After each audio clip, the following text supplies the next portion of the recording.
Hello friends, welcome to secret of சமையல். இன்னைக்கு நம்ம பார்க்க போகிறது ஒரு சூப்பரான டோஸ்ட் ரெசிபி.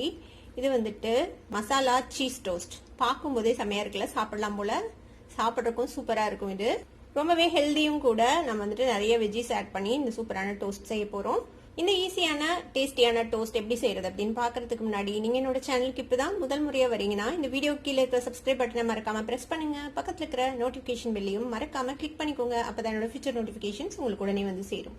சரி வாங்க, இப்போ இந்த செம டேஸ்டியான ஹெல்தியான ஒரு மசாலா சீஸ் டோஸ்ட் எப்படி செய்யலாம்னு பார்க்கலாம். ஒரு மிக்ஸி ஜார் எடுத்துக்கோங்க. இதுல வந்துட்டு நம்ம கிரீன் சட்னி ஒன்று அரைச்சிக்க போறோம். அதுக்கு என்னென்ன வேணும் அப்படின்னு பார்க்கலாம். இந்த மாதிரி ஒரு கை நிறைய கொத்தமல்லி தலையை இந்த மாதிரி வாஷ் பண்ணிட்டு எடுத்து வச்சிருக்கேன். இந்த கொத்தமல்லி தலையை இதுல சேர்த்திக்கலாம். இது கூடவே 1 டேபிள் ஸ்பூன் பொட்டுக்கடலை எடுத்து வச்சிருக்கேன். அதே மாதிரி 4 பல் பூண்டு எடுத்து வச்சிருக்கேன். அதையும் சேர்த்திக்கலாம்.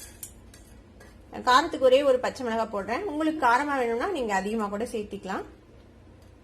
கொஞ்சமா லெமன் ஜூஸ் ஒரு ஃபியூ டிராப்ஸ் விட்டீங்கன்னா போதும். இது வந்துட்டு அந்த கலர் மாறாம பார்த்துக்கும், பிளஸ் ஒரு டேஸ்ட்டும் கொடுக்கும். அதுக்காக உப்பு கம்மியா சேர்த்திக்கலாம், அப்புறம் பார்த்துட்டு போட்டுக்கலாம். இதை ஃபர்ஸ்ட் ஒரு அரைச்சிடுங்க. அதுக்கப்புறம் நம்ம கொஞ்சமா தயிர் சேர்த்து திருப்பி அரைச்சிக்க போறோம்.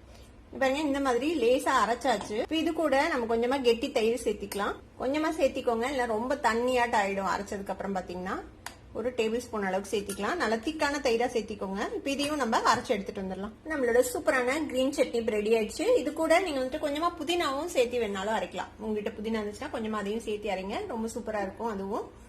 இப்போ இதை தனியா எடுத்து வச்சுக்கலாம். நம்ம ஒரு பேன் அடுப்புல வச்சிருக்கேன். ஒரு 2 டீஸ்பூன் அளவுக்கு எண்ணெய் விட்டுருக்கேன். எண்ணெய் நல்லா சூடாச்சு. இப்போ இதுல வந்துட்டு நம்ம ஒரு பச்சை மிளகாவை இந்த மாதிரி பொடியா நறுக்கி வச்சிருக்கேன். பச்சை மிளகாய் சேர்த்திக்கலாம்.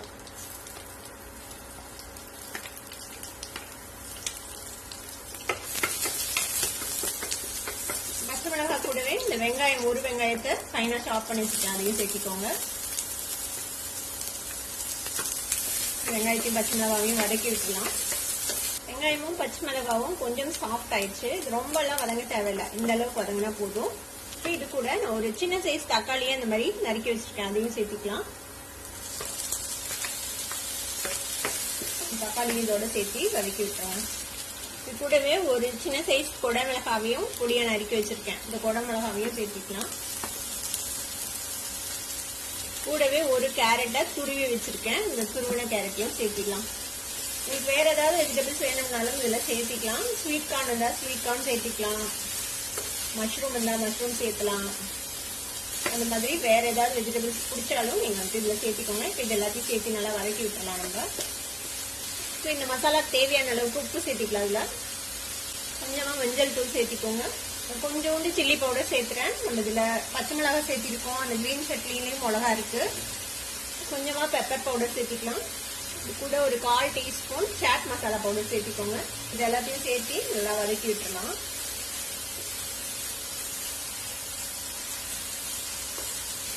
நல்லா மிக்ஸ் பண்ணி விட்டாச்சு எல்லாத்தையும். இப்போ வந்து நம்ம மூடி போட்டு லோ ஃபிளேம்ல ஒரு 3 ல இருந்து 4 நிமிஷம் அப்படியே வதங்க விடலாம். ஒரு 3 நிமிஷம் வெந்திருக்கு. நம்ம ஓபன் பண்ணி பார்க்கலாம். இந்த வெஜிடபிள்ஸ் எல்லாமே நீங்க பச்சையாவே சாப்பிடக்கூடிய வெஜிடபிள்ஸ் தான். அதனால இது ரொம்ப வதக்கணும்னு அவசியம் இல்லை. உங்களுக்கு வந்துட்டு கொஞ்சம் பச்சையா பிடிக்கும் அப்படின்னா இந்த லேசா வதக்கினீங்கன்னா கூட போதும். ஜஸ்ட் ஒரு நிமிஷம் வதக்கிட்டு கூட நீங்க அப்படியே யூஸ் பண்ணலாம். இந்த மசாலா எல்லாம் நம்ம சேர்த்திருக்கோம்ல, அது மட்டும் பச்சை வாசனை போகணும். அதுக்காக வேண்டியதான் நம்ம வதக்குறோம். இது கூட நம்ம கொஞ்சமா டொமேட்டோ சாஸ் விட்டுக்கலாம். இது உங்களுக்கு எவ்வளவு வேணுமோ, இனிப்பா வேணும்னா கொஞ்சம் ஜாஸ்தியா விட்டுக்கோங்க. 2 டீஸ்பூன் அளவுக்கு டொமேட்டோ சாஸ் விட்டுட்டேன். இதையும் சேர்த்து மிக்ஸ் பண்ணி நம்ம ஆஃப் பண்ணிடலாம் அடுப்பை. ஸோ நம்மளோட மசாலா ரெடி ஆயிடுச்சு. அடுப்பு ஆஃப் பண்ணிடலாம். இப்போ பிரெட் ஸ்லைசஸ் எடுத்துக்கோங்க. நான் வந்துட்டு இன்னைக்கு சாண்ட்விச் பிரெட் எடுத்திருக்கேன். இப்போ இதுல வந்துட்டு நம்ம பட்டர் தடவிக்கலாம். 2 சைடும் பட்டர் தடவிக்கோங்க. இன்னொரு சைடும் தடவிக்கலாம் பட்டர். பட்டர் இல்லைன்னா நீங்க நெய் கூட தடவிக்கலாம். இதே மாதிரி 2 ஸ்லைஸ்லயும் நம்ம தடவி வச்சுக்கலாம். 2 பிரெட்லயும் நம்ம பட்டர் அப்ளை பண்ணியாச்சு. இதை வந்துட்டு ஒரு சைடு மட்டும் நம்ம டோஸ்ட் பண்ணி போறோம். ஒரு தவா அடுப்புல வச்சிருக்கேன். இப்போ வந்துட்டு நம்ம வெண்ணெய் தடவி வச்சிருக்க பிரெட்டை ஒரு சைடு மட்டும் டோஸ்ட் பண்ணி எடுத்துக்கலாம். இப்போ ஒரு சைடு வந்துட்டு டோஸ்ட் ஆயிருக்கும். நம்ம இதை எடுத்துடலாம். பாருங்க, காட்டுறேன் உங்களுக்கு. இந்த அளவுக்கு டோஸ்ட் ஆனா போதும். இப்போ நம்ம இதை எடுத்துடலாம். இப்போ ஒரு சைடு மட்டும் டோஸ்ட் பண்ணி நம்ம எடுத்துட்டோம். இப்போ என்ன செய்யலாம்னா, டோஸ்ட் பண்ண சைட்ல நம்ம வந்துட்டு இந்த ரெடி பண்ண கிரீன் சட்னி, இந்த கிரீன் சட்னி வந்துட்டு அப்ளை பண்ணிக்கலாம்.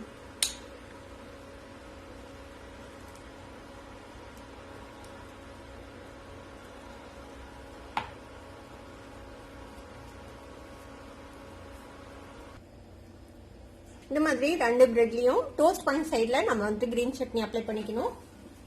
இதுக்கு மேல நம்ம ரெடி பண்ண இந்த மசாலா இருக்குல்ல, வெஜிடபிள் மசாலா, அதை வந்துட்டு இதுக்கு மேல ஸ்ப்ரெட் பண்ணிடுங்க.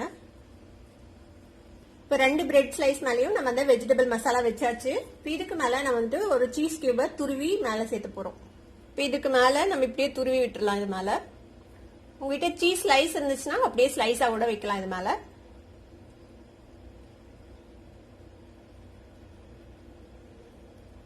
இப்போ இந்த மாதிரி நல்லா சீஸ் துருவி போட்டாச்சு. இப்போ இதை வந்துட்டு நம்ம டோஸ்ட் பண்ணி போறோம். கீழ்பகுதியில நம்ம வெண்ணெய் தடவி வச்சிருக்கோம் ஆல்ரெடி. இப்போ நம்ம வந்துட்டு வச்சு டோஸ்ட் பண்ணிடலாம்.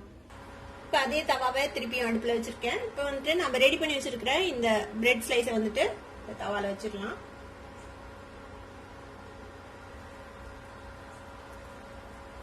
இப்போ இதை ஒரு லிட்டு போட்டு க்ளோஸ் பண்ணி லோ ஃப்ளேம்ல இந்த சீஸ் மெல்ட் ஆக வரைக்கும் நம்ம வந்துட்டு டோஸ்ட் பண்ணிக்கலாம்.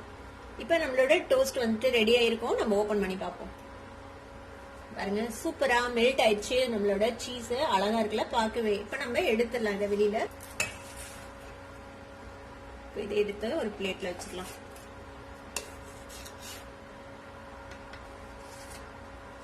பாருங்க, செம்ம யம்மியா சூப்பரா இருக்குல்ல பார்க்கவே.